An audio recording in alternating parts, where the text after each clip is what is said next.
നമ്മൾ ഇന്ത്യൻ സ്റ്റുഡൻസിൻ്റെ ഇടയിൽ വളരെ പോപ്പുലർ ആയിട്ടുള്ളൊരു സ്റ്റഡി ഡെസ്റ്റിനേഷനാണ് ജർമ്മനി എന്ന് പറയുന്നത്. അതെന്തുകൊണ്ടാണെന്ന് വെച്ചാൽ അതിൽ മെയിൻ റീസൺ അഫോർഡബിൾ ആയിട്ടുള്ള ട്യൂഷൻ ഫീസ്. പല പബ്ലിക് യൂണിവേഴ്സിറ്റീസും നമുക്ക് ഫ്രീ ആയിട്ടാണ് എഡ്യൂക്കേഷൻ പ്രൊവൈഡ് ചെയ്യുന്നത്. ഇത് കൂടാതെ അവരുടെ ക്വാളിറ്റി ഓഫ് എഡ്യൂക്കേഷനും വളരെ മികച്ചതാണ്. വേൾഡിൽ തന്നെ പല ടോപ്പ് യൂണിവേഴ്സിറ്റീസും ജർമ്മനിയിലാണ് വരുന്നത്. പിന്നെ ജർമ്മനിക്ക് നല്ലൊരു സ്ട്രോങ് ജോബ് മാർക്കറ്റ് അവൈലബിൾ ആണ്. അതുകൊണ്ട് തന്നെ പഠിച്ചു കഴിഞ്ഞാൽ ഒരു 70% സ്റ്റുഡൻസിനും വിത്തിൻ 3 months ഒരു ജോബ് കിട്ടാനായിട്ടുള്ള ചാൻസസ് കൂടുതലാണ്. സോ നമ്മൾ ജർമ്മനി നോക്കുന്ന ഒരാളാണെങ്കിൽ നമ്മൾ ശ്രദ്ധിക്കേണ്ട കുറച്ച് കാര്യങ്ങളുണ്ട്. അതിലൊന്നാമത്തതാണ് choosing the right course and university. നമുക്ക് പൊതുവെ കോമൺ ആയിട്ട് വരുന്ന ഒരു ക്വസ്റ്റ്യൻ ഉണ്ട്, എസ്പെഷ്യലി 12th കഴിഞ്ഞ സ്റ്റുഡൻസിൻ്റെ സൈഡിൽ നിന്ന്. അതായത് അവർക്ക് 12th കഴിഞ്ഞിട്ട് ഡയറക്റ്റ് ജർമ്മനിയിൽ ബാച്ചിലേഴ്സ് ജോയിൻ ചെയ്യാൻ പറ്റുമോ എന്നുള്ളത്. അപ്പോൾ അതിൻ്റെ ആൻസർ എന്താണെന്ന് വെച്ച് കഴിഞ്ഞാൽ നിങ്ങൾക്കറിയായിരിക്കും, നമ്മൾ ഇന്ത്യയിൽ 12 years ഓഫ് സ്കൂളിംഗ് ആണ് ഫോളോ ചെയ്യുന്നത്. അത് കഴിഞ്ഞാൽ നമുക്ക് ബാച്ചിലേഴ്സിന് ജോയിൻ ചെയ്യാം. പക്ഷേ ജർമ്മനിയിൽ ഇത് 13 years ഓഫ് സ്കൂളിംഗ് ആണ്. അപ്പോൾ ഈ ഒരു വർഷം നമുക്ക് ഫുൾഫിൽ ചെയ്യാനായിട്ട് നമുക്ക് എന്താ ചെയ്യാവുന്നതെന്ന് വെച്ച് കഴിഞ്ഞാൽ we can take a foundation programme. അതിനവിടെ പറയുന്നത് സ്റ്റുഡിയൻ കൊളീഗ് എന്നാണ്. അല്ലെങ്കിൽ ഇതിന് ഇക്വലൻ്റ് ആയിട്ടുള്ളൊരു കോഴ്സ് പഠിച്ചാലും you are eligible to take a bachelor's programme. So ഇനി മാസ്റ്റേഴ്സ് നോക്കുന്ന ഒരു കുട്ടിയാണെങ്കിൽ അവർ ശ്രദ്ധിക്കേണ്ടത്, നിങ്ങൾ ഏതാണോ ബാച്ചിലേഴ്സ് പഠിച്ചത് അത് റിലേറ്റ് ആയിട്ടുള്ളൊരു മാസ്റ്റേഴ്സ് പ്രോഗ്രാം തന്നെ എടുക്കാനായിട്ട് നോക്കുക. ഇതുകൂടാതെ നിങ്ങൾ ശ്രദ്ധിക്കേണ്ടത്, നിങ്ങൾ ചൂസ് ചെയ്യുന്ന യൂണിവേഴ്സിറ്റിയിൽ ആ പ്രോഗ്രാമിന് വരുന്ന എൻട്രി റിക്വയർമെൻറ്റ്സ് നിങ്ങളുടെ പ്രൊഫൈലുമായിട്ട് മാച്ച് ചെയ്യുന്നുണ്ടോ എന്നുള്ളത് കൂടി ഒന്ന് ശ്രദ്ധിക്കാം. ഓക്കെ, ഇനി നമ്മൾ യൂണിവേഴ്സിറ്റി സെലക്ഷനിലേക്ക് വരുമ്പോൾ നമുക്ക് 2 ടൈപ്പ് ഓഫ് യൂണിവേഴ്സിറ്റീസ് ആണ് ജർമ്മനിയിൽ വരുന്നത്. അതിൽ ആദ്യത്തേതാണ് പബ്ലിക് യൂണിവേഴ്സിറ്റി. നമ്മൾ പബ്ലിക് യൂണിവേഴ്സിറ്റി ചൂസ് ചെയ്യുന്ന ഒരാളാണെങ്കിൽ ഓൾമോസ്റ്റ് ഫ്രീ എഡ്യൂക്കേഷനാണ് നമുക്ക് അവിടെ വരുന്നത്. പക്ഷേ പബ്ലിക് യൂണിവേഴ്സിറ്റീസ് പൊതുവേ കോമ്പറ്റീറ്റീവ് ആണ്. അതുപോലെ തന്നെ പല പ്രോഗ്രാംസിനും ജർമ്മൻ ലാംഗ്വേജ് റിക്വയർമെൻറ്റ് വരാം. ഇനി അല്ല നിങ്ങൾ പ്രൈവറ്റ് നോക്കുന്ന ഒരാളാണെങ്കിൽ നമുക്കവിടെ ട്യൂഷൻ ഫീസ് വരുന്നുണ്ട്. പക്ഷേ അഫോർഡബിൾ ആയിട്ടുള്ള ട്യൂഷൻ ഫീസ് വരുന്ന പ്രൈവറ്റ് യൂണിവേഴ്സിറ്റീസും നമുക്ക് ഉണ്ട്. ഇത് കൂടാതെ ഇവിടെ കംപ്ലീറ്റ്ലി ഇംഗ്ലീഷ് ടോട്ട് പ്രോഗ്രാംസ് ആയതുകൊണ്ട് തന്നെ നിങ്ങൾക്ക് ജർമ്മൻ ലാംഗ്വേജിൻ്റെ റിക്വയർമെൻറ്റ് അവിടെ വരുന്നില്ല. നമ്മളിതിൽ ഏത് തന്നെ യൂണിവേഴ്സിറ്റി ചൂസ് ചെയ്താലും നമുക്ക് ലാംഗ്വേജ് റിക്വയർമെൻറ്റ് വരുന്നുണ്ട്.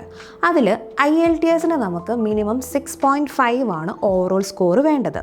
വേറസ് ഇനി ജർമ്മൻ ലാംഗ്വേജ് റിക്വയർമെൻറ്റ് പറയുന്ന ഒരു പ്രോഗ്രാം ആണെങ്കിൽ B2 വരെ റിക്വയർമെൻറ്റ് വരാൻ ചാൻസസ് ഉണ്ട്. ഇത് കൂടാതെ നമുക്ക് വേണ്ട ഡോക്യുമെൻറ്റ്സ് ആണ് നമ്മളുടെ 10th മുതലുള്ള academic documents, letter of recommendation, SOP, blocked account, APS, അങ്ങനെ കുറച്ച് ഡോക്യുമെൻറ്റ്സ് നമുക്ക് ആവശ്യമായി വരുന്നുണ്ട്. ഇതിൽ APS പറ്റി പറയുവാണെങ്കിൽ അക്കാഡമിക് പ്രൊഫസ്റ്റലെ അല്ലെങ്കിൽ അക്കാഡമിക് ഇവാലുവേഷൻ സെൻറ്റർ. ഇതൊരു സർട്ടിഫിക്കറ്റ് ആണ്. ഇതെന്തിനാണെന്ന് വെച്ച് കഴിഞ്ഞാൽ നമ്മളുടെ ഇന്ത്യൻ അക്കാഡമിക് ഡോക്യുമെൻറ്റ്സ് ജർമ്മൻ സ്റ്റാൻഡേർഡിനോട് മാച്ച് ചെയ്യുന്നതാണോ എന്ന് പ്രൂവ് ചെയ്യാൻ വേണ്ടിയിട്ടാണ് നമ്മളിത് യൂസ് ചെയ്യുന്നത്. സോ വൺസ് നമ്മളുടെ ആപ്ലിക്കേഷൻ ലോഡ് ചെയ്ത് കഴിഞ്ഞാൽ പിന്നെ വരുന്ന സ്റ്റെപ്പാണ് ഓഫർ ലെറ്റർ കിട്ടുന്നത്. ഇതിൽ പബ്ലിക് യൂണിവേഴ്സിറ്റിയിൽ അപ്ലൈ ചെയ്ത ഒരാൾക്ക് 8 ആഴ്ചയെങ്കിലും സമയം എടുക്കാറുണ്ട് ഓഫർ ലെറ്റർ കിട്ടാനായിട്ട്. ഇനി അല്ല പ്രൈവറ്റ് യൂണിവേഴ്സിറ്റി നോക്കുന്ന ഒരാളാണെങ്കിൽ 14 ദിവസത്തിലേക്ക് നമുക്ക് ഓഫർ ലെറ്റർ കിട്ടും. സോ വൺസ് നമ്മളുടെ യൂണിവേഴ്സിറ്റിയും കോഴ്സും ഷോർട്ട് ലിസ്റ്റ് ചെയ്തു, നമ്മുടെ ഡോക്യുമെൻറ്റ്സ് ഒക്കെ റെഡി ആയെന്നാണെങ്കിൽ നമ്മളുടെ നെക്സ്റ്റ് സ്റ്റേജ് വരുന്നത് ആപ്ലിക്കേഷൻ സബ്മിഷനാണ്. സോ ഇവിടെ നമ്മൾ ശ്രദ്ധിക്കേണ്ടത് ഏത് പോർട്ടൽ വഴിയാണ് നമ്മൾ അപ്ലൈ ചെയ്യുന്നതെന്നുള്ളത് അറിഞ്ഞിരിക്കണം. നമുക്ക് ജർമ്മനിയിലേക്ക് വരുമ്പോൾ 2 ടൈപ്പ് ഓഫ് ആപ്ലിക്കേഷൻ പോർട്ടലാണ് വരുന്നത്. ഒന്ന് യൂണി അസിസ്റ്റ്, രണ്ടാമത്തത് ഡയറക്റ്റ് യൂണിവേഴ്സിറ്റി പോർട്ടൽ. നിങ്ങളിപ്പോൾ പബ്ലിക് യൂണിവേഴ്സിറ്റി നോക്കുന്ന ഒരു സ്റ്റുഡൻ്റ് ആണെങ്കിൽ നിങ്ങൾക്ക് 2 പോർട്ടലും ആപ്ലിക്കബിൾ ആണ്. അത് യൂണിവേഴ്സിറ്റി ടു യൂണിവേഴ്സിറ്റി ഡിപ്പെൻഡ് ചെയ്യുന്നുണ്ട്. ചില യൂണിവേഴ്സിറ്റീസ് യൂണി അസിസ്റ്റ് വഴിയുള്ള ആപ്ലിക്കേഷൻസ് ആണ് ആക്സെപ്റ്റ് ചെയ്യുന്നതെങ്കിൽ ചില യൂണിവേഴ്സിറ്റീസിന് അവരുടേതായിട്ടുള്ള ഡയറക്റ്റ് ആപ്ലിക്കേഷൻ പോർട്ടൽസ് ഉണ്ട്. അതുവഴിയായിരിക്കും അവർ ആപ്ലിക്കേഷൻ സ്വീകരിക്കുന്നത്. വേറസ് പ്രൈവറ്റ് യൂണിവേഴ്സിറ്റീസ് കംപ്ലീറ്റ്ലി അവരുടെ തന്നെ ആപ്ലിക്കേഷൻ പോർട്ടൽസ് വഴിയാണ് ആപ്ലിക്കേഷൻസ് എടുക്കുന്നത്. ഇതിൽ ചില യൂണിവേഴ്സിറ്റീസിന് ആപ്ലിക്കേഷൻ ഫീസ് വരാം, എസ്പെഷ്യലി പബ്ലിക് യൂണിവേഴ്സിറ്റീസ്. അതും യൂണി അസിസ്റ്റ് വഴി ലോഡ് ചെയ്യുന്ന ഒരു ആപ്ലിക്കേഷൻ ആണെങ്കിൽ നമുക്ക് എന്തായാലും ആപ്ലിക്കേഷൻ ഫീസ് ഉണ്ടാവുന്നതാണ്. ഇനി അല്ല ഡയറക്റ്റ് യൂണിവേഴ്സിറ്റീസ് ആണ്, ഡയറക്റ്റ് ആപ്ലിക്കേഷൻ ലോഡ് ചെയ്യുന്ന ഒരു പ്രോസസ്സ് ആണെങ്കിൽ അവിടെയും നിങ്ങൾക്ക് ആപ്ലിക്കേഷൻ ഫീസ് വരാനായിട്ടുള്ള പോസിബിലിറ്റി ഉണ്ട്.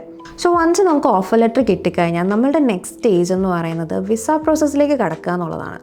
പക്ഷേ അതിന് മുന്നേ നമ്മൾ ചെയ്യേണ്ട 1-2 കാര്യങ്ങളുണ്ട്. അതാണ് ബ്ലോക്ക്ഡ് അക്കൗണ്ടും ഹെൽത്ത് ഇൻഷുറൻസും. ബ്ലോക്ക്ഡ് അക്കൗണ്ടാണ് നമ്മളുടെ അവിടുത്തെ ലിവിങ് എക്സ്പെൻസ് എന്ന് പറയുന്നത്. ഇത് 11,904 euros ആണ് ഒരു വർഷത്തെ നമ്മളുടെ ലിവിങ് എക്സ്പെൻസ് ആയിട്ട് വരുന്നത്.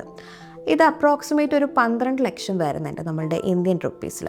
അപ്പോൾ ഇത് നമ്മൾ ഓപ്പൺ ചെയ്യുന്നത് ജർമ്മൻ ബാങ്കുകളിലാണ് ബ്ലോക്ക്ഡ് അക്കൗണ്ട് ഓപ്പൺ ചെയ്യുന്നത്. ഹെൽത്ത് ഇൻഷുറൻസും നമുക്ക് ഇതിൻ്റെ ഒപ്പം തന്നെ ആഡ് ചെയ്യാവുന്നതാണ്. അതായത് നമ്മൾ ബ്ലോക്ക്ഡ് അക്കൗണ്ട് എടുക്കുന്ന ഈ ജർമ്മൻ ബാങ്കുകൾ തന്നെ നമുക്ക് ഈ ബ്ലോക്ക്ഡ് അക്കൗണ്ടിൻ്റെ ഒപ്പം ഹെൽത്ത് ഇൻഷുറൻസും ബണ്ടിൽ ചെയ്യാനായിട്ടൊരു ഓപ്ഷൻ ഉണ്ട്.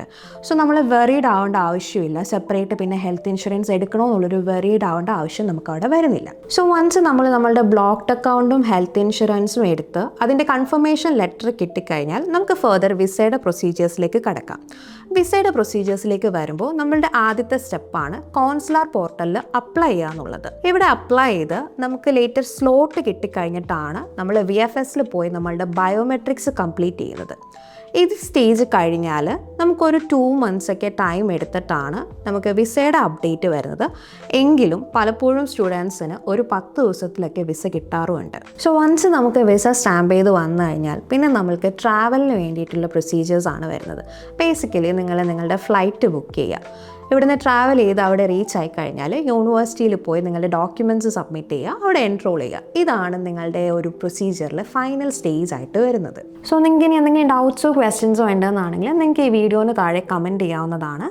അല്ല നിങ്ങൾക്ക് ഇനി യൂണിവേഴ്സിറ്റിയോ അല്ലെങ്കിൽ കോഴ്സോ ചൂസ് ചെയ്യുന്നതിൽ ഹെൽപ്പ് വേണം, കുറച്ചുകൂടെ ഇൻഫർമേഷൻസും ഡീറ്റെയിൽസും വേണം എന്നാണെങ്കിൽ you can always reach out to Holo World. ഇനി നിങ്ങൾക്ക് ജർമ്മനിയിൽ പഠിക്കുന്നവരോ അല്ലെങ്കിൽ ജോലി ചെയ്യുന്നവരോ ആയിട്ട് കണക്ട് ചെയ്യാൻ താല്പര്യമുണ്ടെന്നാണെങ്കിൽ we have an exclusive community for Germany.